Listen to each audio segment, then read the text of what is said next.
Hey, hang on, I'm getting it set up, guys. Give me a second. This is not something I'm particularly great at. So tell me if the lighting looks good.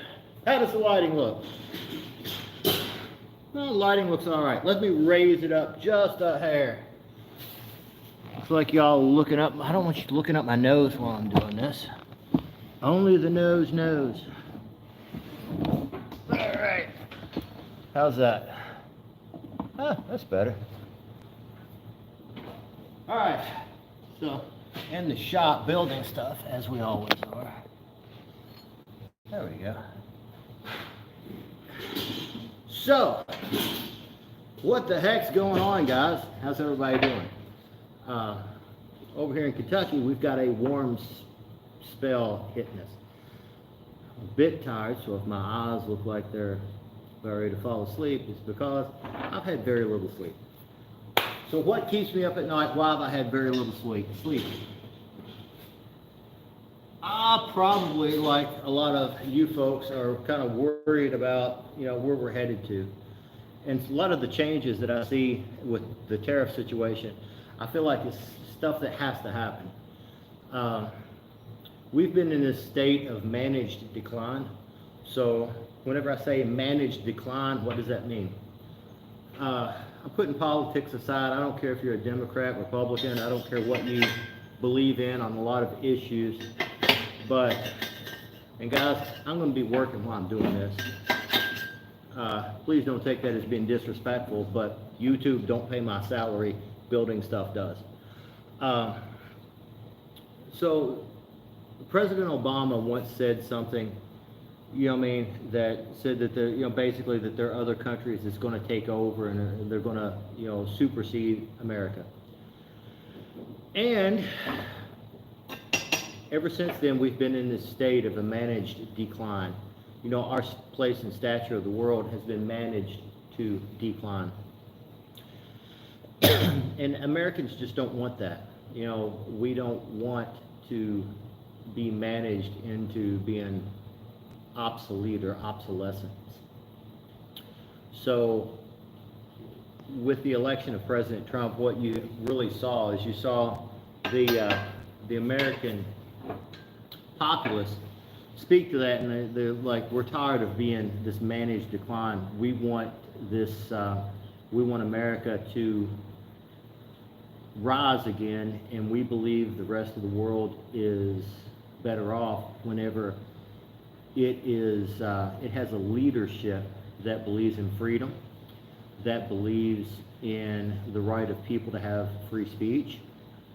So that's kind of what we saw. So, all right, disagree with me, hate me. That's my take on the situation. Anyway, so we've got President Trump comes in. He's taken a lot of situations with positions. He's taken a lot of positions with other countries that are really hard stands. He's saying, listen, we've got to start bringing stuff back into the U.S. And the method to do that is to put tariffs on other countries so that it incentivizes people to make it in America. And is that a good thing? I think absolutely. I think whenever you look at the situation, listen, I'm a dumb hick from Kentucky, I've traveled some. Hope that's not too loud on your ear holes. I've traveled some, I've seen parts of the world.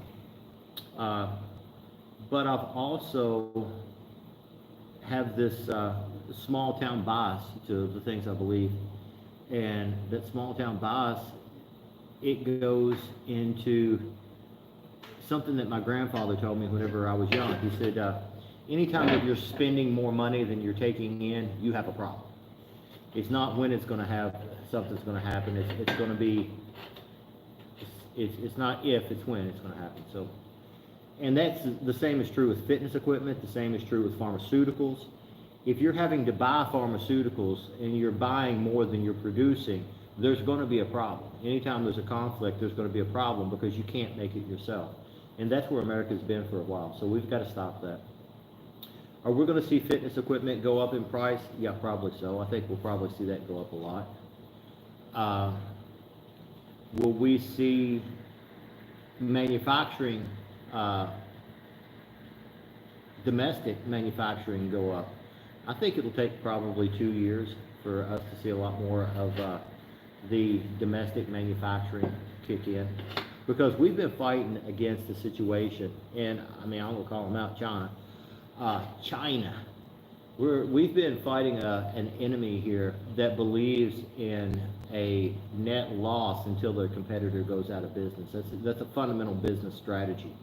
It's where you lose money it's because you have more money than your competitor does. So you basically lose money until that competitor goes out of business, and then you increase prices.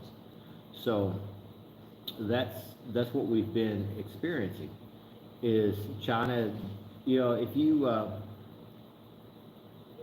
the art of war, if you look at the doctrine of the art of war, the idea that you have to fight a war means that you failed intellectually to defeat your opponent.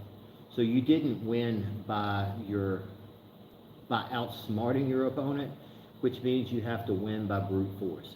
So China particularly takes that approach. I would rather lose money perpetually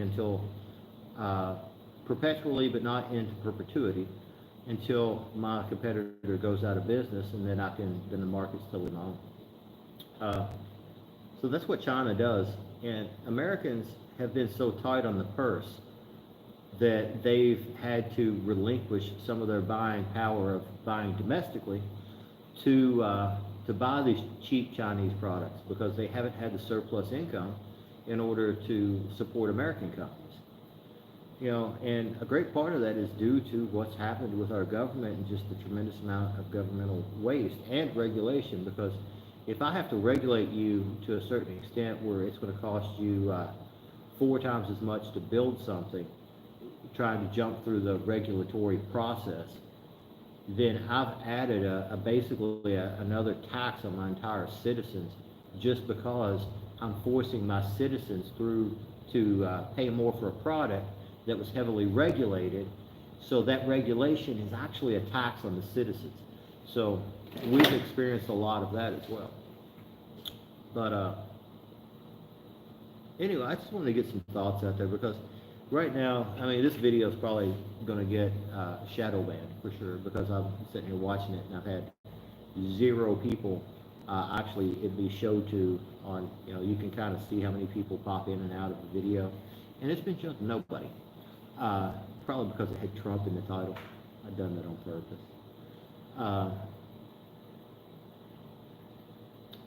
But we're going to see, everybody's going to take a hit if it's allowed to follow through to its logical continuation. You're going to have a lot more of American industries coming back to avoid those tariffs. Fitness equipment overall will become better. If they roll back regulations, just rolling back regulations on its own will probably offset the cost. People don't understand this. If you look at a Chinese product that is especially, I'll tell you a really good place for this is transformers. So we recently done a project for someone that builds transformers and builds a lot of transformers, and they have to be certified. This person built transformers for a lot of government usage, and they had to go through a certification process, a UL listed certification process. Is also kind of like a proof of work, where that that involved the radio frequency, the UF signature of the transformers, everything. And they were looking at some Chinese competitors that had the same certifications that they had, but they sent some of their competitors' transformers off to be tested, and they absolutely didn't meet any of the requirements or statements given on their disclosure of their transformer. What the noise signatures were, of it, the performance of it, it wasn't anything that it was supposed to be. But since there's apparently an agreement that the U.S. will recognize testing in China on certain things, that it wasn't a level playing field. They were having to actually be what they said they were going to be, where the Chinese-based competitor product wasn't required to be what they said that they were going to be. So it's a very unlevel playing field. So in the end, if some of the regulations are even equally applied or rolled back where the U.S. companies can, I'll give you for instance, I was looking at adding on to the shop one time, and it was going to cost me more in the jump through the regulation and the permits to build onto a piece of property I already own than it was to actually build the building. And we ended up moving from that whole county to a different county. I moved back home to do a lot of the stuff. And that's just all those regulatory costs would have had to have been passed on to you, my customer, in order for us to have built onto the shop. So that's another situation where simply rolling back regulation would have increased the profitability of the company and the value given to the customer. So anyway, I'm going to get off here, get back to work. I can tell that this video is definitely getting hit, but that's okay. You know, I think that speaking your mind is something that's important, and especially in times like we're in right now, when you've got a great divide of what I say it's a great divide. I don't really think it's that big of a divide, because I think people generally they know what they want, and what they want is they want a free and prosperous nation. And by freedom to speak, freedom to travel, freedom to be respected. They want true freedom. They don't want this facade of freedom. And that's what we've had for a long time, is we've had this facade of freedom, but we haven't actually had freedom. And anyway, set of farm wall candles. Building these today, shipping these out. Everybody enjoy, and life's too short to be miserable doing anything. Take it with a grain of salt. Be happy and courteous to your neighbors, and most of all, take care, my friends. I'm going to end this thing. How do I end this thing? Oh, gee whiz. Hit the button. The button. Yes, okay.